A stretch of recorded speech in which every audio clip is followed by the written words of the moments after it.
Good afternoon and welcome to Trams TV. I'm here with Liam Giles, first team manager of Croydon, John Gladwin, assistant manager. Gents, I'd normally start with the game itself, but gents, 100 games in charge of Croydon Football Club. What an honour. You've done an amazing job. Liam, I'll start with you. How does it feel, 100 games? Yeah, it's like I said to you earlier, it's been a bit of an emotional day. We came into the club as obviously ex-players, as kids, local lads in the area, and yeah, we've gone through 2 COVID seasons. This is the first season that we will complete in 3 years. But yeah, look, you know, it's a massive achievement and something that I'm proud of. To say that we've been here for 100 games. You know, without COVID, it would have been longer. Unless we've got the sack, that is. But yeah, look, you know, a very proud moment for myself. Yeah, and you know, just happy that we got the win today. We've been struggling at home of late, so it was really, you know, I think the writing was on the wall today. We had to win. You know, as well publicised that we are stepping down. So today is our last game at the arena. So yeah, it was fitting that we did win the game. And yeah, it's been a bit bittersweet today. You know, it's been a tough one. John, 100 games as assistant. What are your feelings on the experience overall and how it's gone? It's been fun. It's been a fun and frustrating ride. That's how I can describe it in one go. You know, to not only do this with one of your closest friends, which has been amazing. We've made new friends. You know, we've met a lot of players along the way. That some have become friends. Some we've been able to push on into a new chapter of football. So it's just not the story of us. It's the story of what we built. You know, and as a football club, like Liam says, that it's deep in our hearts from kids. We're Croydon boys, born and bred. So this is why this project and it meant so much to us, and we probably invested too much of our time into it, where we drove ourselves mad. You know, Croydon was everything. Got to get Croydon out of this league. We've got to get up. We are the sleeping giants, bro. You know, and it probably ate us too much, and it sleepless nights, whatever. And you know, he'll tell you, it used to drive me mad. Like 100 calls a day. What do you think? And I'm like, some days I'm like, didn't put the phone down. Don't think about football today, that's what it was. That's how much it meant. And like I say to you, to do it together, you know, for him to ring me and say, come in and help me out, I couldn't say no. It was something I always wanted to do. I always thought I wanted to be a manager, but now looking at what he's done, I never want to be a manager. An assistant, yeah, but a manager, listen, I'll take my hat off, anyone can do it, because, you know, the reason I'm stepping back is personal reasons, but Liam will go on, and he will go on to, he'll be a successful manager, hands down. There's no way he cannot, you know, the higher he goes or wherever he goes, he's going to keep progressing. You know, he's young, he's a baby in the game. But down the line, you never know, we might meet again, you know, only as together, never as rivals. I could never be his rival, but I've got to step away from football total for a little while, but the journey's been magnificent, man. You know, Trams TV. When I was here, you never had this. When I played, when I used to come and watch your games with my mates that were chairmen, you never had this. We come in here, you know, I remember speaking to Paul, just literally off the off-front. He goes around with his camera. What do you think? Oh, I don't mind. And then look what it's grown into. Then, you know, Trevor and Liam got you and your dad involved, and look where that's gone. Then you got you, Michelle's, your Sally's, and look where the club is. When we first here, there was nothing. There was nothing. And you know, all right, we didn't get promoted, or we've not won silver. We was close a couple of times, and I feel it was taken off us, not by our doing, but we can be proud to say where we've left it. You know, sometimes there's stepping stones in life where you go, you don't have to win in life all the time, but you built the foundations, hand it over, now do what you've got to do, let it thrive. And you know, whether it's now, you never know, down the line we might be back, and we might be better for it in the future. But just for now, our chapter's come to an end. He's going to move on. I'm going to step away for a bit, and down to you boys now to do what you've got to do to get this up. It's the pressure's on you now. The pressure's off us. So yeah, it's been good. Boys, there's been highs and lows as there is in every walk of life. But John, I'll start with you. Can you name a few highs that you've had over these last 3 years? Do you know what? Like, the highs, it's hard to explain because obviously you win games of football and you cheer and you hug, but my highs are building new friendships and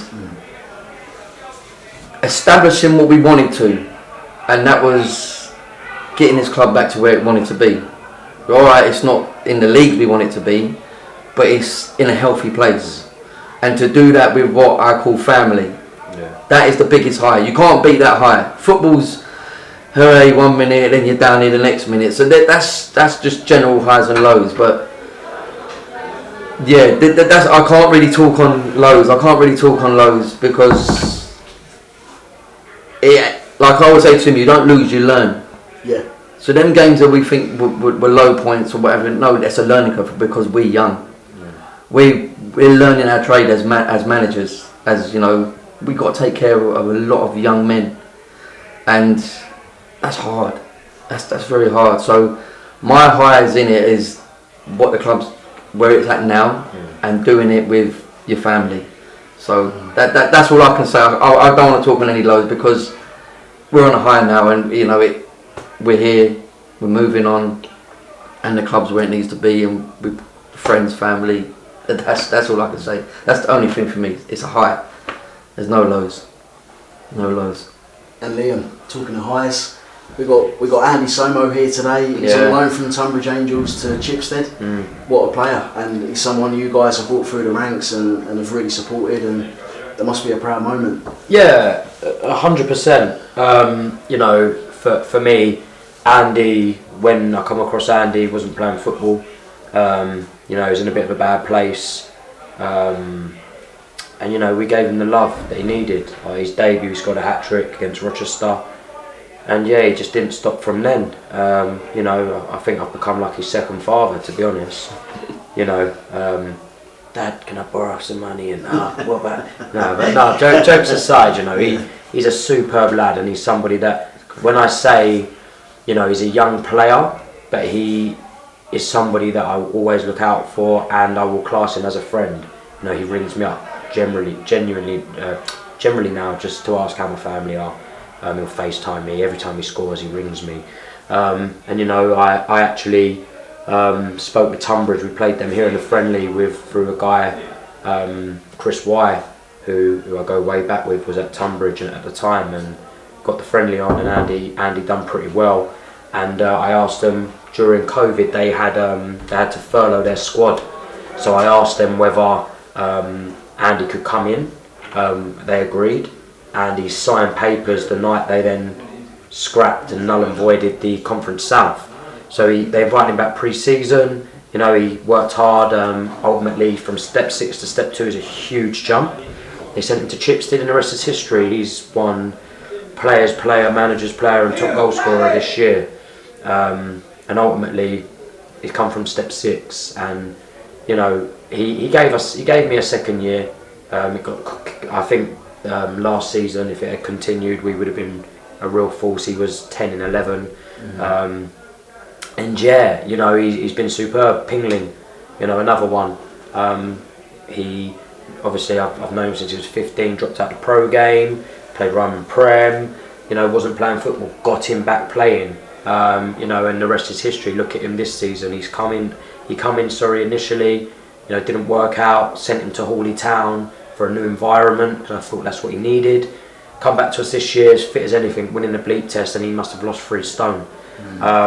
And you know, unfortunately, I believe losing him this year is why we aren't in the playoffs. That is it. One player, people say it's only one player, but no, he's a special player, and much better than this level, and that's shown. He wins games on his own, special moments. He's here today, and you know, he's come down today. He's got a lot of, you know, personal issues as well, things going on at the moment, but he's still here to support me and John on his foot's in cast. But yeah, you know, they're just 2 of the lads that we've, you know, moved on, and you know, RJ's come back, and I do hope that, you know, him and Soma are both looking to try and get a pro deal still. And I tell them, you know, anything's still possible. A friend of mine turned pro at 22, 23 and was at Hawley. You know, they're still babies, they're 22.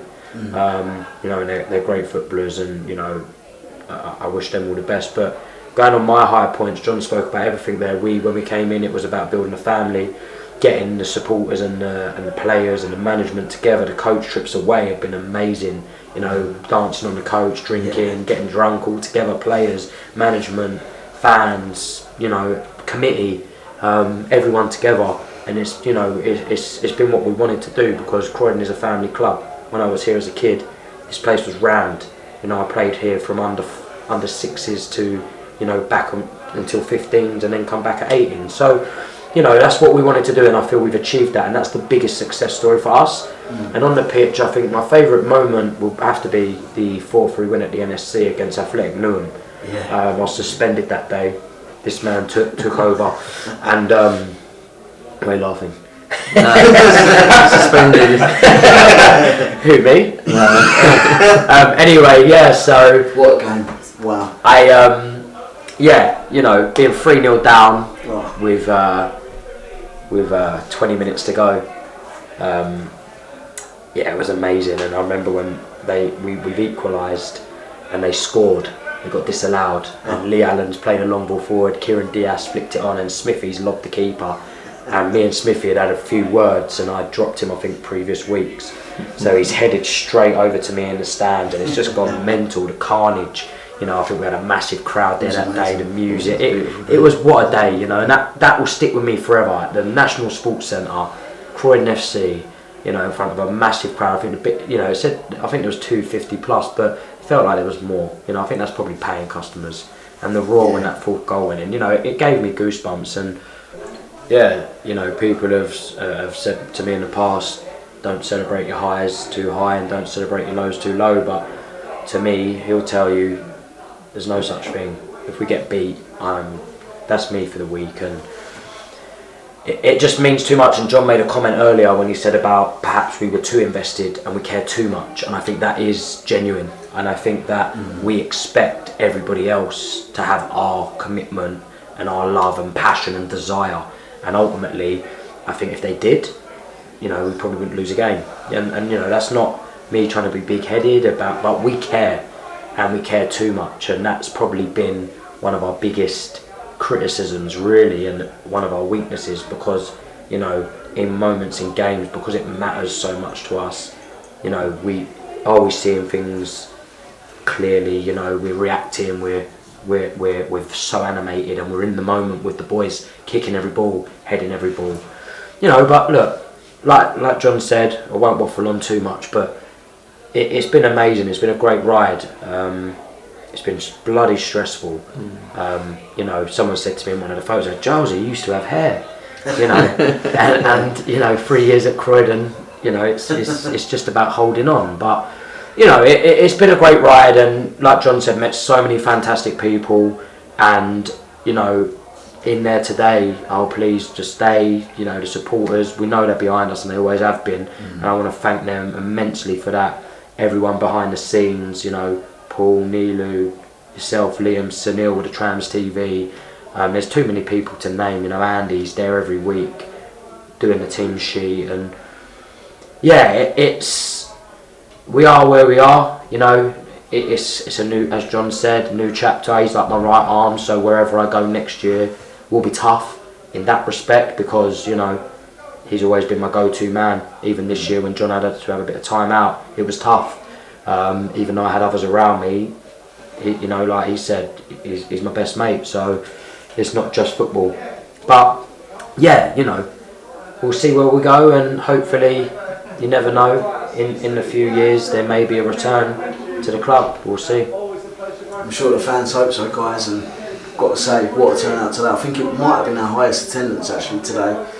And it says it all, because, you know, everyone's come down to support you guys, us all here included. That's good. You know, and you've done a phenomenal job, you know. The tram will keep rolling. The tram will keep rolling. We just got off at this stop. Yeah. You know what I mean? You've got to keep going, but no, It's been fantastic, innit? You know. Been a good ride, yeah. When we can, we'll get down and we'll watch a few games. But listen, new chapters. All good things must come to an end, and a new chapter's on the horizon. So we'll go. Liam will do what he's doing. I'm sure he'll be on the phone to me every week, telling me what's happening in his new chapter. But yeah, like I say, Char, it's been fun. It's been fun, and it's not the end of it for Croydon. You know, Croydon's got to keep going. So better get your interview table ready. Hey, so but listen. And I suppose there's always, you'd rather be a tram than a ram, eh? Oh, 100%. 100%. But yeah, good luck to our club. Yeah, that's how I'm going to put it. It's good luck to our club, you know, and we wish them nothing but the best. And we'll be looking at the fixtures, you know, the results week in, week out. It's second to none, innit? You open that page, you're looking what's Croydon done this week. That goes on forever. That never ends. So. And when we can, I'm sure we'll be down. We'll be down. Have a few beers with you, Liam.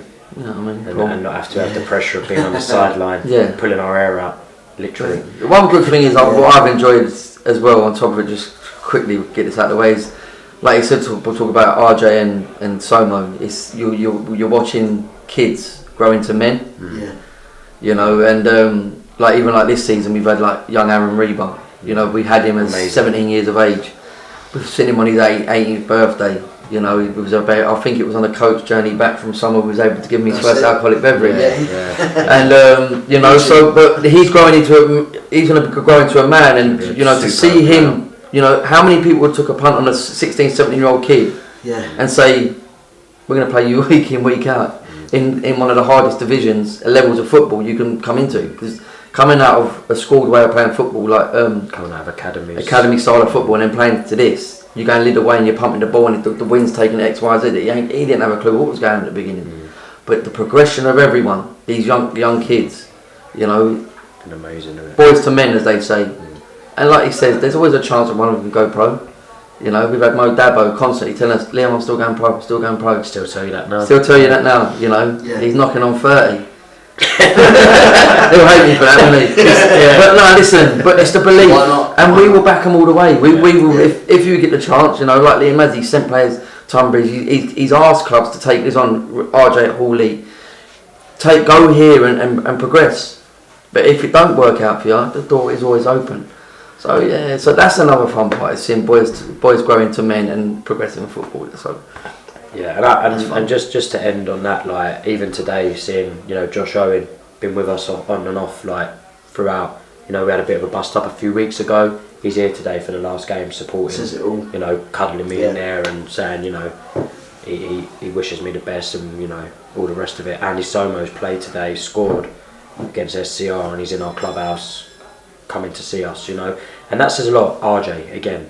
And for me, that's the biggest thing, because I feel that I always try and be open and honest, and I will try and do anything for these boys. If they give me 100%, I'll always give it back. You know, there's always going to be people that will talk your name and say you've done this, you've done that, you're an arsehole and all the rest of it. But ultimately, I don't think there's many people out there that can say we've done them wrong. We've tried our best. And ultimately, it's football. It's not personal, it's football. And, you know, like John says, I will look to continue doing what I'm doing.